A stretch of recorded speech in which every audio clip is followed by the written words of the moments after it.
Not sure what to look for when it comes to checking whether your tyres need replacing? Here's Jace from Lander Toyota's service department with some helpful tips. The minimum legal depth of tread in Australia is 1.5 millimetres. Anything measuring below this is considered unroadworthy. When checking the tread, remember this rule applies to the lowest level of tread you can find, not the highest.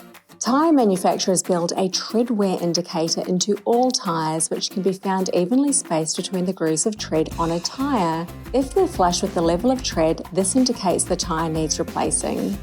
Other simple practices to adopt which help sustain the longevity and quality of tyres is to regularly check air pressure, rotate tyres, keep your wheels aligned and maintain good driving habits.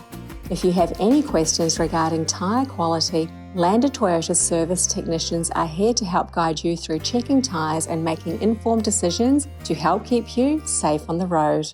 Oh, what a feeling! Toyota.